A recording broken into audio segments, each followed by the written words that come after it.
베드로후서 1장 12절부터 15절까지입니다.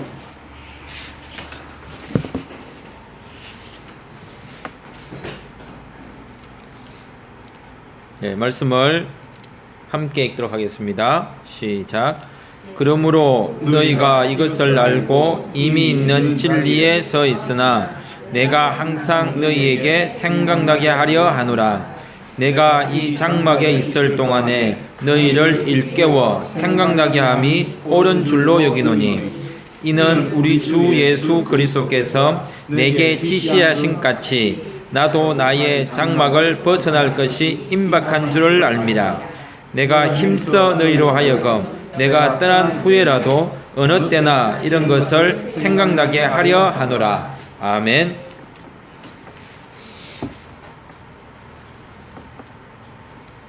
사람이 살다 보면 매우 잘 기억나는 게 있고 잘 기억나지 않는 게 있습니다. 조금 대화하시는 이야기들 기억과 관련해서 대화를 나누시던데 섭섭한 거 기억 잘 된다 하셨죠. 섭섭한 거. 예수님에 대해서 우리가 많이 섭섭하잖아요. 근데 왜 예수님을 자꾸 잊을까요? 그래서 섭섭해서 많이 기억을 만들어내는 건 아닌 것 같아요. 왜 그런 사람들은 기억을 못할까요? 다양한 이유가 있겠죠. 뭐 나이 때문이기도 하고 또 기억의 저장소와 관련되어 있는 뇌 구조가 기억을 잘 하는 사람도 있을 것이고 기억을 잘 못하는 사람도 있을 것이고 언어와 관련된 기억들을 잘하는 사람이 있고 그림과 관련되어 기억 잘하는 사람이 있고 사건을 잘 기억하는 사람이 있고 노래를 잘 기억하는 사람이 있고 단어를 잘 기억하는 사람이 있고 사람 이름을 잘 기억하는 사람이 있고 물건이 어디에 있는지 잘 기억하는 사람들이 있어요. 다 다릅니다. 그래서 어떤 무엇이라고 하는 그거 관련해서만 자기가 잘 못하는 게 아니라 그거는 잘 못할지 모르지만 다른 거는 잘 하거든요. 사람마다 기억의 능력이 다 다릅니다. 항상 우리는 학교에서 배운 거 또는 설교 들은 거 또 성경의 내용 이런 것들이 잘 기억 안 난다고 해서 나는 기억력이 없다 라고 하는 그거와 관련이 없는 거죠. 아무리 기억이 없어도 집은 찾아가죠. 집 찾아가면 됩니다. 그리고 아무리 기억이 없어도 숟가락으로 밥은 입에 들어가야 된다는 거 알고 있으면 됩니다. 그러니까 기억이라고 하는 것을 기준을 어디에 두느냐에 따라서 다르겠지만 아마 베드로도 베드로 교회에 있어서 아마 이런 일들과 관련해서 상당히 중요한 문제가 발생했던 것 같습니다. 우리가 앞전에서도 계속적으로 이야기를 나누었지만 교회가 기억하고 있어야 될 것, 교회란 이런 것은 반드시 기억하고 있어야 된다. 교회는 이런 것들이 항상 말되어져야 되고 나누어져야 되고 대화의 중심에 있어야 된다 라고 하는 것이 교회가 무엇인지를 말해줄 수 있는 매우 중요한 표시인데 베드로 교회로 하여금 생각을 까먹게 만들고 이 생각보다는 사도가 가르친 생각 내지는 예수님이 가르친 생각보다는 다른 생각들이 스멀스멀리 들어와 가지고 그런 생각들을 많이 빼앗아 갔던 것 같아요. 그래서 베드로는 이 성도들에게 일깨워야 될 생각나야 될 몇 가지들에 대해서 이야기했습니다. 가장 먼저 베드로로 하여금 이 교회에 생각나게 해야 될 게 뭐냐면 바로 12절에서 이렇게 이야기하고 있습니다. 이미 있는 진리. 이미 있는 진리입니다. 그래서 쉽게 말하면 예수님 잘 몰라요 라고 나에게 기억이 없는 거지요. 예수님이 나를 모르는 거 아닙니다. 그건 아주 중요한 사실이거든요. 그래서 내가 경험하는 은혜의 경험이나 직접적인 뭔가 이게 다가오는 그런 경험이 적다고 하여서 예수님이 나를 사랑하고 있다는 그 사실 자체에 이미 있는 진리 그게 없어지지는 않는다는 거예요. 이걸 다시 한번 베드로는 강조하고 이 사실을 다시 한번 생각나게 해야 될 필요성이 있었던 것 같아요. 신앙은 어쩌면 회상하는 거고 신앙은 어쩌면 자꾸 기억하는 거고 신앙은 어쩌면 반복하는 것과 관련성이 있지 않나라는 생각을 해봅니다. 어렸을 때는 부모님이나 교회 어르신들이 주여 아이고 주여 아이고 주여 주여 진짜 도대체 뭔지 몰랐습니다. 예, 많이들 하셨죠. 그런데 이게 아무것도 아닌 것 같지만 이런 일도 관해서 성경을 이제 끄집어내게 되죠. 주여 주여 하는 자마다 그래서 천국에 가는 것도 아니고 주님을 제대로 아는 거 아니다 이래가지고 근사님들 많이 핀잔도 주고 어머니들 핀잔도 많이 주죠. 뭐 자꾸 우리 주여 주여 안 하고 성경 보라고 이런 사람들이 주님 제대로 아는 것도 아니냐고. 그거하고 전혀 다른 부분이거든요. 그래서 자주 우리 입술에서 가장 중요하게 거론되어야 될 핵심적 단어나 성경에서 말되어지는 내용들을 입에서 자꾸자꾸 거론하고 생각나게 하고 반복하는 것은 매우 중요한 일입니다. 그래서 우리는 교회 성도님들은 자주 주여 주여 하십시오. 주여 주여. 주여. 그렇게라도 해야 우리가 누군지 알리죠. 이게 중요한 부분입니다. 아무것도 아닌 것 같지만 베드로는 분명히 새로운 것을 성도들에게 집어넣으려고 한 게 아니라 이미 알고 있는 것, 알고 있고 이미 있는 진리에 대해서 항상 생각나도록 해야 됩니다. 항상 했다는 이 말 자체를 우리는 그 사명감을 가지고 접근해야 될 것 같습니다. 베드로는 그 성도들을 항상 했습니다. 우리는 교회에 자주 쓰는 단어가 뭡니까? 가장 많이 듣는 설교의 단어가 십자가죠. 지겹지 않습니까? 이제 좀 그만 듣자고, 좀, 이제, 목사님 그만해도 됩니다. 아니거든요. 항상, 끊임없이. 언제까지 해야 될까요? 이거 분명히 베드로도 얘기하네요. 나 있을 동안에, 이 장막을 벗을 동안에, 시키면 언제까지 해야 되냐면, 항상 하는데, 시간적으로 누군가를 일깨우고 생각나게 하는 일은 시간적으로, 세 가지의 시간을 쓰고 있습니다. 항상 하세요. 나 있을 동안에 하세요. 그 다음에 나가 떠난 후에도 하세요라고 세 가지를 다 쓰고 있습니다. 12절에는 항상, 그 다음에 13절에서는 이 장막이 있을 동안에, 그리고 15절에서는 내가 떠난 후에라도 생각나도록. 이게 시간적으로 계속 하는 거예요. 매일매일 현재 하고, 그죠? 그 다음에 내 있을 동안에, 또 하고, 내 있을 동안에 자꾸 일깨워야 될 진리를 자꾸 말한다는 것은 내가 아니면 못하는 일이 있습니다. 나만이 해야 될 일이 있습니다. 나 아니면 누군가 하겠지. 맞습니다. 합니다. 그런데 나만이 해야 될 나의 일이 있습니다. 집에 가면 그런 얘기죠. 맨날 청소해야 되고, 나만 설거지하고, 나만 밥하고, 이게 다 내가 하는 일이가. 당신은 뭐요? 너는 뭐 하는데? 이거 맨날 엄마만 다 하나? 엄마만 하도록 다, 인식이 박혀 있는 거죠. 그 누가 그림 만들어놨을까요? 엄마가 그림 만들어놨습니다. 엄마가 버릇을, 그런 이야기 하잖아. 버릇 먹같이 들여놨네. 다 그걸 만들어 놓고는 이게 바꾸려 안 되거든요. 있을 동안에 그 대상자만이 해야 될 일이 있습니다. 그렇다면 내가 있을 동안에 나만이 할 수 있는 일이 뭔가? 그것은 이미 있는 진리를 다시 생각하는 것입니다. 꼬집어내야 되는 거죠. 그래서 지난주와 그 앞주에서는 그걸 이야기했었죠. 세례문, 세례 받을 때 고백했던 그 고백들, 그 다음에 매주마다 우리가 예배 시간에 고백하는 사도신경, 이런 것들을 지속적으로 자꾸 되뇌어야 됩니다. 다시 한번 되뇌어보고. 그래서 부부간이나 가족간에도 사랑을 다시 확인하기 위해서 뭡니까? 결혼도 다시 하고, 그 상대를 바꿔서 결혼하는 게 아니고요. 있는 대상자하고 다시 한번 또 결혼도 하고, 그 다음에 결혼할 당시에는 아이들이 없었기 때문에 이 아이들이 그 부모님의 결혼을 못 받잖아요. 그러니까 이제는 그 아이들에게 다시 결혼을 보여주기도 하고, 이런 걸 해서 다시 사랑을 확인시키는 거죠. 그것처럼 우리가 성경을 매주 읽는 것, 설교를 계속 듣는 것, 찬양을 하는 것, 이게 다 뭐냐면 이미 있는 진리를 자꾸 생각나도록 하는 것입니다. 시간적으로 볼 때는 항상 해야 되고, 우리가 있을 동안에 해야 되고, 그 다음에 내가 떠난 후에도 내가 항상 있을 동안에 해왔던 이것이 15절에 이렇게 이야기합니다. 내가 떠난 후에라도 어느 때나 이런 것들을 생각나게. 왜 이렇게 자꾸 항상 하고 있을 동안에 하느냐? 내가 없어져도 또 내가 했던 그 말이 생각나도록 하기 위해서.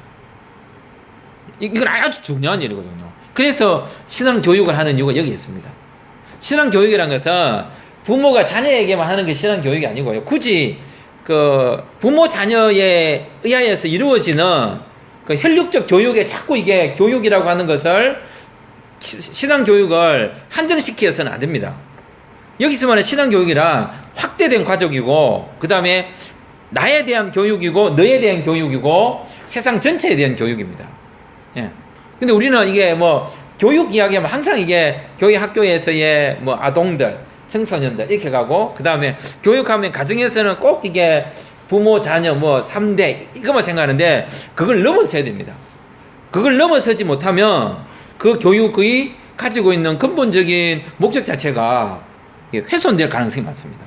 더더욱 성경 교육은 할아버지, 아버지, 자녀로 이어지는 게 아니라, 그게 성경 교육이나 기독교 교육이 아니라 진정한 기독교 교육은 전도에 있습니다.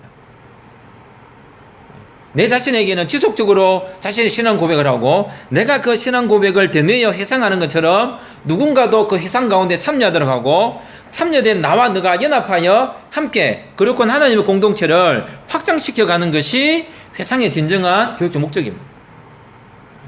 그래서 회상해야 될, 일깨워서 생각나게 해야 될 이 일은 점검되어야 된다. 계속 점검돼요. 점검. 또 점검하고 점검하고. 그래서 점검을 하는 일은 사실은 자칫 잘못하면 그 잔소리가 되죠. 똑같은 잔소리를 합니다. 저는 그 교육이 뭐냐라고 누가 제게 물으면 저는 잔소리라고 합니다. 잔소리 맞거든, 사실은.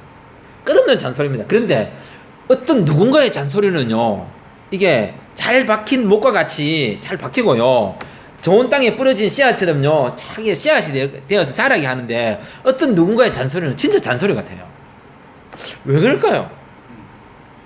분명히 그 차이가 있거든요. 잔소리 하는 나는 잘한다고 하는데, 듣는 사람에게 그게,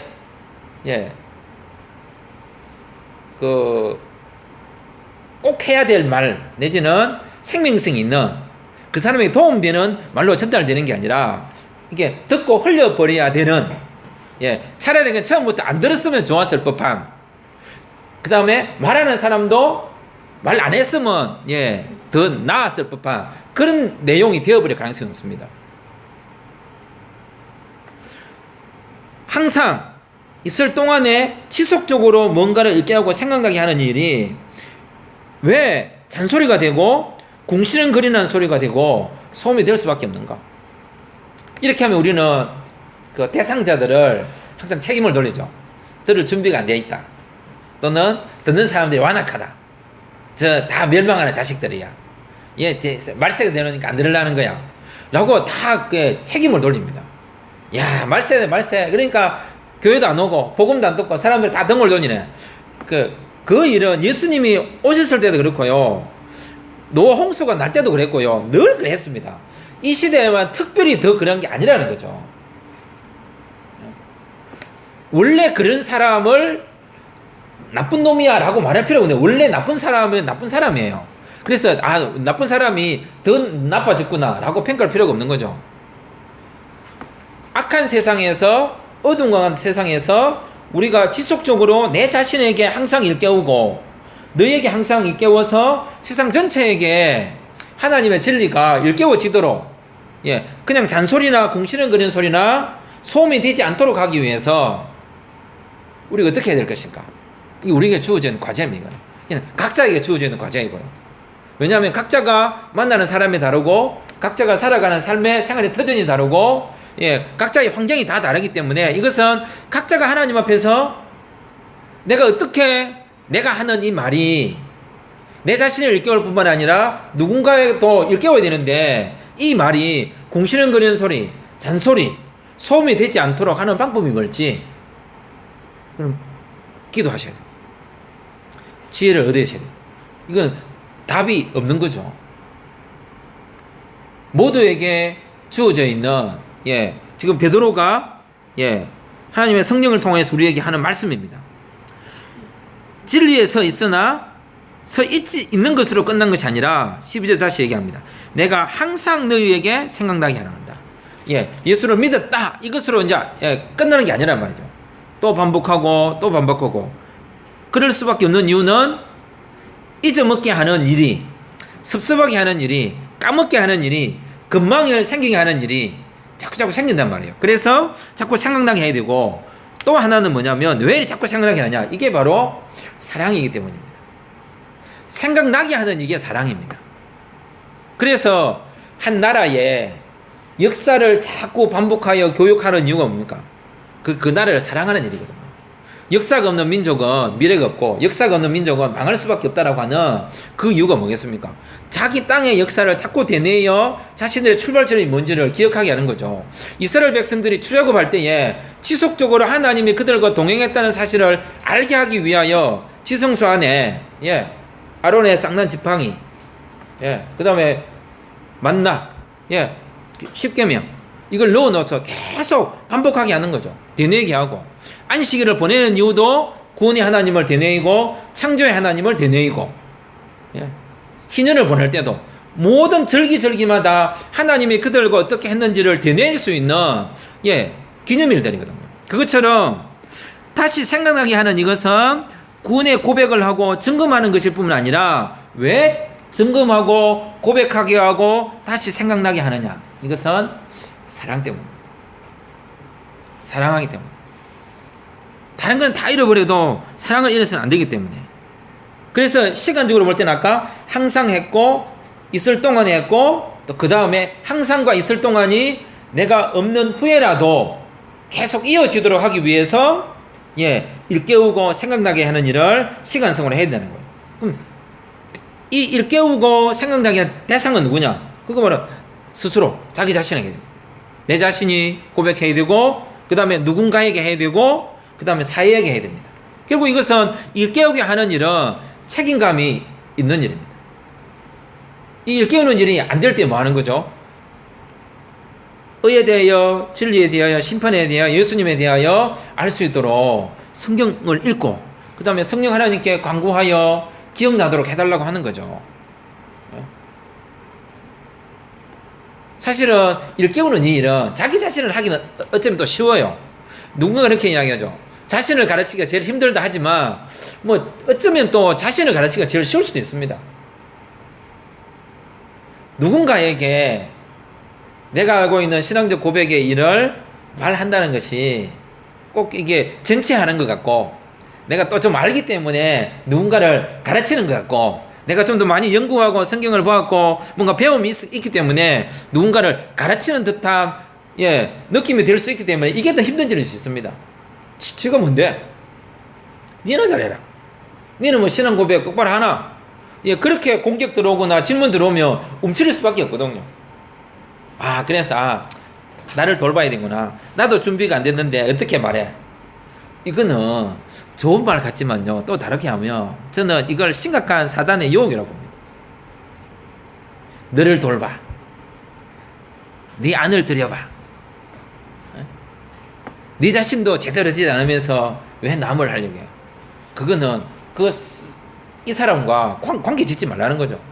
오롯이 너만의 복음으로, 너만의 진리로 너 자신을 들여다보는 것으로 한정 지으라는 것입니다. 그렇게 이야기죠. 모든 사람이 자기를 돌보면 굳이 누군가를 돌봐야 할 이유가 없다라고 그럴싸한 말을 합니다. 어떻게 보면 맞는 말거든요. 모두가 자기를 깨끗하게 하고 자기를 돌아보고 자기를 정결케 하면 남을 돌볼 일이 뭐가 있냐고. 다 자기를 잘하면 세상이 다 좋아질 건데, 이건 엄청난 유혹입니다. 사단의 시험입니다. 다 자기를 돌볼 수 있는 것 같으면 우리가 왜 이리 살겠습니까? 다 자기를 돌볼 수 있고, 자기 자신을 스스로 성화시킬 수 있고, 자기 스스로 그것을 깨닫게 할 수 있고, 이미 있는 진리 자체를 가지고도 스스로 자각하여 각성시킬 수 있는 사람이라면 우리가 이래 살지 않겠죠? 예수님이 안 오셨겠죠? 그렇죠. 맞습니다. 예수님 오실 필요가 없습니다. 자력 구원이 가능한 거든. 내 스스로 구원이 가능한데. 오늘날 이 시대에 그런 철학사조와 여러 가지 흐름들이 계속 자신을 돌보게 합니다. 네 마음을 깨끗하게 해야 한다. 너의 쓴뿌리를 없애야 된다. 다 필요한 일이죠. 결국 그래야면 이웃이 필요 없는 거죠. 복음 전하지 말라는 거거든. 네가 믿으라는 거야. 네가 믿으면 되지. 이 사람도 이제 알아서 할 건데 네가 왜 그러냐.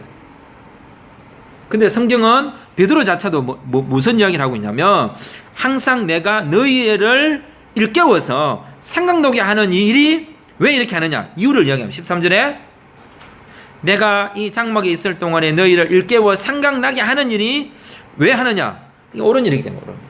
본인 스스로 판단해서 옳은 일이 아니라요. 예수님이 옳기 때문에 이게 옳은 일이고요. 예수님이 가르쳐 주신 일이 옳기 때문에 옳은 일이고요. 그 옳은 일을 행하는 것이 옳기 때문에 옳은 일이고 계속 행하지도록 일깨워 주는 것이 옳기 때문에 하는 것입니다. 본인 스스로 판단해서 옳다고 생각난 게 아니라 옳은 것을 받았기에 그래서 그 이유 때문에 일깨우고 생각나게 한다는 것입니다. 착한 일, 바른 일, 고든 일, 공의로운 일은 그냥 하는 거죠. 어둠의 일, 나쁜 일, 죄악의 일 그냥 안 하는 거죠. 아주 단순하게 가야 될 필요성도 있습니다. 옳기 때문에 주님께서 말씀하셨기 때문에 하는 것입니다. 그러면 이 일깨우고 생각나게 하는 일은 아까 시간상으로 대상자적으로 그 다음에 왜 하는 일 봤다면 그 내용이 뭐냐? 그 내용은 바로 우리 주 예수께 14절 얘기입니다. 우리 주 예수 그리스도께서 내게 지시하신 것, 주님 우리에게 가르치신 것, 주님 우리에게 말씀하신 것, 그것이 바로 주님 자신이죠. 말씀 자신이니까 예수님을 알리는 것입니다. 예수님을 말하는 것이거든요. 사실 예수님 말하기 얼마나 힘듭니까? 베드로이기 때문에 가능했던 일이 아니라 어쩌면 우리가 더 많은 베드로보다 더 많은 증거를 가지고 있습니다. 참 희한하죠.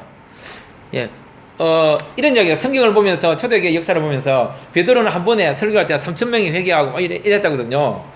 베드로도 본인이 이렇게 3,000명 회개한 걸 봤지만 지금 이 시대에 이렇게 수억 명이 되는 사람들이 예수 믿을 줄은 본인도 몰랐을 거예요. 우리는 훨씬 더 많은 증거를 가지고 있습니다. 베드로보다 더 많은 증거를 가지고 있습니다. 세월이 흐르면 흐를수록 더 많은 증거를 가지고 있음에도 불구하고 예수님을 자꾸 등지는 일들이 많아진다는 것은 이게 더 안타까운 일이죠. 은혜는 더 크고 증거는 더 많음에도 불구하고 그 증거가 이 악의 세력과 어둠의 세력에 전혀 반박할 수 있는 힘들지 못한다는 사실. 그것은 우리 스스로가 가지고 있는 역사적 증거, 은혜의 경험, 하나님의 역사, 말씀, 복음에 대한 스스로 일깨우고 고백하고 그 배움에 대하여 나누고자 하는 확신이 없는 것 같아요. 그 학교에서 몇 가지 조사를 해봤습니다. 제일 좋은 선생님이 누구냐라고 물었습니다. 학부형들에게 물었고 학생들에 물어봤습니다. 제일 좋은 선생님의 대부분이 인격, 뭔가 잘 가르치는 사람 이런 사람이었는데 의외로 학생들과 학부모 사이에 높은 점수를 받을 게 뭐냐면 교사 효능감이라고 하는 자기 효능감, 즉 내가 교사다 라고 하는 그게 강한 사람이 좋은 선생님이라고 평가를 많이 받았습니다. 인격적인 선생님과 잘 가르치는 선생님도 순위 안에 들었지만 그 학생의 설문조사 2등, 학부형들의 설문조사 2등이 뭐냐면 교사라고 하는 자기 확신이 자기 직업에 대한 긍지와 자부심이 있는 사람, 그 사람에게 상당한 매력을 느낀다는 거예요. 우리 자신도 마찬가지입니다. 우리 자신이 내가 예수 그리스도를 믿고 있다라고 하는 이렇게 증거가 많은데도 불구하고 스스로 그 사실을 믿지 않는 우리 자신들이 무엇을 하고 있는지, 어떤 증거를 가지고 있는지, 무엇을 믿고 있는지에 대한 예, 좀 이게 당당함, 예, 그게 필요한 것 같아요. 스스로가 예, 외소해질 필요가 없는 거죠. 만왕의 왕 대신 주님이 계신데 그걸 피부로 느껴야만 만왕의 왕의 주님이 만왕의 왕이시고, 내가 피부로 못 느끼고 내가 인식이 못 되면 그렇지 않은 게 아니거든요. 그래서 항상 일깨우고 생각나게 될 그 진정한 내용은 바로 진리입니다. 이미 있는 진리고 우리 주 예수께서 우리에게 지시하실 것입니다.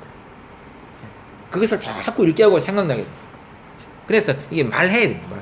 예, 말로도 해야 되고 행동으로도 해야 되고. 예. 자, 그렇다면 이걸 어디에서 그러면 해야 되는가? 장소 볼 때는 지금, 예, 지금 베드로가, 예, 베드로 후서에서 지금 자기 성도들에게 하는 거죠. 예, 자기 성도들에게. 이게 똑같은 설교를 들어도 예, 똑같이 느꼈다고 보장할 수는 없습니다. 예. 왜냐하면 각자가 예, 말을 받아들이는 속도나 해석하는 예, 자기 기준이 다 다르기 때문에, 그렇다고 뭐 틀렸다는 거 아니에요. 예, 그렇기 때문에 다 다르기 때문에 서로를 인정해야 줘야 될 뿐만 아니라 다르기 때문에 서로 점검해야 됩니다. 예. 너는 왜 그렇게 들었어? 이게 아니라 자신이 들은 걸 말하는 거죠.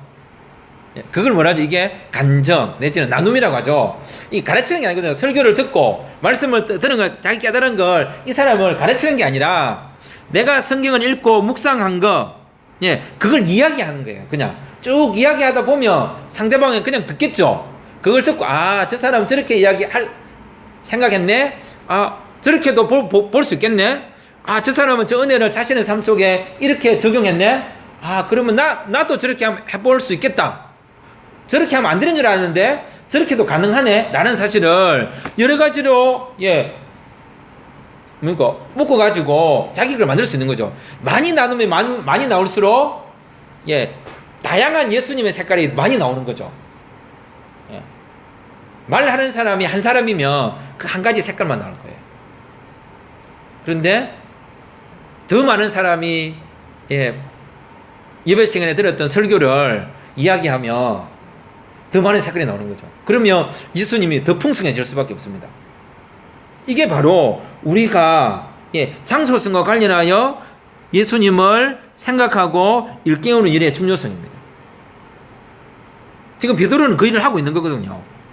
자기가 예수님께 들었던 내용을 다시 예, 이야기하고 그들이 처음 받았던 사랑을 다시 일깨우게 하고 그걸 다시 한번 또 기억나게 하고. 왜 이렇게 할까요? 기억해야 돼. 기억 못하면 안 돼. 그게 아니라 더 크게 만드는 거죠. 예, 더 풍성하게 만들고 더 놀라운 경험이 삶의 현장 가운데 나타날 수 있도록. 그러면 어떻게 일깨우고 생각해야 할 것이냐? 15절에 이렇게 이야기하고 있습니다. 내가 힘써 너희로 하여금 생각나게, 이런 것을 생각나게 하겠다. 힘써. 예. 용서라는 겁니다. 할 수 있는 만큼. 이거는 본인이 판단하는 문제입니다. 본인이. 예, 누군가 볼 때, 너는 그것밖에 안 하나? 아니죠. 그 사람은 최선을 다했는지 모르기 때문에 본인 스스로가 하나님 앞에서 힘써서 해야 됩니다. 그러니까 베드로도 힘써서 예, 자기 자신을 스스로 점검하면서 최선을 다해서 하는 것입니다. 최선이라고 하는 것은 예, 다 상대적인 것입니다. 절대적인 것은 존재하지 않습니다. 본인의 여건에 맞게. 누군가가 옛날에 예, 새벽형 크리스찬 내가고 막 했어요. 책이 딱 나오고 우와 모두가 막 새벽을 안 깨우면 안 되는 것처럼 얘기했습니다. 저는 그때도 잤습니다. 난 새벽이 아닌데. 그런데 또 막 그러면 또 막 밤형 또 해놓고 막 하고 그냥 밤형 하면 새벽 하면 새벽 기도가 막 일어나고요. 한국 땅에. 그 다음 밤형 하면 막 철야 기도 붕 일어납니다. 그럼 두 가지 다 하면 언제 자요? 밤에 와서 해야 되고 새벽에 또 일어나야 되고. 힘써서 한다는 것은 본인에게 맞는 것만 하면 됩니다. 예, 힘을 쓴다는 문제는 OX가 존재하지 않습니다. 예, 정도의 차이만 있는 거죠. 얼마 전에 어떤 그 학생이 그런 얘기 있습니다. 교회 가면 도저히 내가 머리가 아프다. 왜? 용어가 못 알아듣는 말들에 처음부터 끝까지 못 알아듣는 말만 한다는 거야. 그래서 막 머리가 아프네. 다른 사람들 보면 막 좋아서 얼마 전에 그 학교에 안 믿는 사람인데 어떤 학교 국가 무슨 기관 산업과 관련해서 학교에 취직이 되는 사람이 있습니다.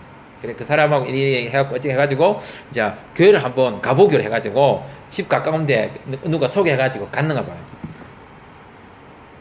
이번 주 월요일 날 학교 와갖고 막 난리가 났습니다. 그 양반이 자매가 교회 갔는데 그 목사님 설교하대.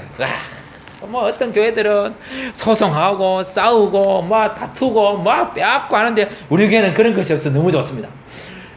가자마자 교회가 싸우는 거, 막 소송하는 거, 막 이런 장면을 들어가지고 그리고 오자마자 막 통성기도 하고 막 겁이나 기도할 때 집에 왔다는 거야. 다시는 못 가겠다고. 와 이게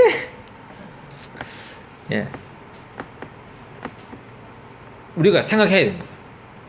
일깨우고 그 다음에 다시 생각나게 하는 것도 매우 중요하지만 베드로가 성령께서 베드로에게 뭐라고 했냐면 윽박지르지 말했습니다. 윽박지르지 말라고. 절대 윽박지르지 말라고. 야 베드로 예수님이 네 윽박지를 때 있더냐. 조금 네 좀 창피하긴 했지. 네가 하나님을 생각 안 하고 사람을 생각하는도다. 얘들을 불러라. 뭐 이런 이야기는 좀 간혹 했지만 예수님이 베드로 윽박지르지 않으셨습니다. 기다리셨답니다. 옳은 걸 가지고 있으면 사람이 윽박지를 가능성이 많습니다. 스스로 급하다고 판단하는 거죠. 사실 복음은 항상 시급하죠. 사람의 생명이나 사건에 의해서 어떤 일이 발생할지 모르기 때문에 항상 시급할 수밖에 없습니다. 근데 본인이 생각한 상대의 생명의 시한을 본인이 결정해가지고 윽박질러서 복음을 전하거나 생각해 해야 될 일은 아닙니다. 어쩌면 복음은 가장 정교하게, 복음은 가장 편안한 상황 가운데서, 복음은 가장 열려있는 상태로 가장 상대를 위하는 여건 속에서 복음이 전해져요. 그게 일깨워지고 생각나도록 해야 되죠. 사람이 다급하면 금방 여기 있던 것도 생각이 안 나잖아요. 어쩌고 막 이러고 하잖아요. 왜 그럴까요? 다급하니까. 당장 이 사람이 예수를 안 믿으면 큰일 날 것처럼 내가 결정할 일이 아닙니다. 정말로 이 사람을 사랑한다면 그렇게 윽박질러서 될 일이 아닙니다. 상대가 사랑을 받고 있다라고 하는 느낌이 들도록 생각나게. 야, 저 사람이 나를 진짜 사랑하는구나. 내 입에서 나가는 복음이 안 나가서 이 사람이 예수를 믿고 안 믿고 결정되는 게 아니라 어쩌면 우리가 이 사람을 향한 진정성이 있는 태도의 문제도 매우 중요한 사실입니다. 그것이 복음을 믿고 안 믿고 결정하는 것은 아니지만 너무너무 중요하다는 겁니다. 왜냐하면 하나님은 인격적인 분이십니다. 그래서 하나님은 베드로를 인격적으로 바꾸셨고요. 그 베드로도 자기 교회 성도들을 인격적으로 대했습니다. 그래서 이 땅에 복음이 들어올 때도 인격적으로 했습니다. 수없는 역사 가운데 반복되고 일깨워지고 생각났던 이 복음들이 지속화되면 될수록 어떤 형태로 전달되느냐? 인격화되어 있습니다. 공의화되어 있습니다. 현장 속에서 살아가는 사람들의 삶을 외면하지 않았습니다. 이 땅 가운데 발생하는 수많은 사건과 역사들에 대하여 인격적으로 접근하고 인격적으로 보듬게 안고 할 수만 있다면 기독교와 그리스도인들이 그것을 책임지는 인격으로 다가갔습니다. 그거죠. 그 일을 해야 됩니다. 그게 바로 삶 가운데 또 복음을 깨우는 일입니다. 그러므로 베드로가 오늘 우리에게 베드로 후서를 통하여서 그의 교회에게 했던 말들을 기억했으면 좋겠습니다. 내가 항상 너희에게 생각나게 하려 하노라. 생각나게 함이 옳은 줄로 여기노니 이런 것을 생각나게 하려 한다. 기도하겠습니다.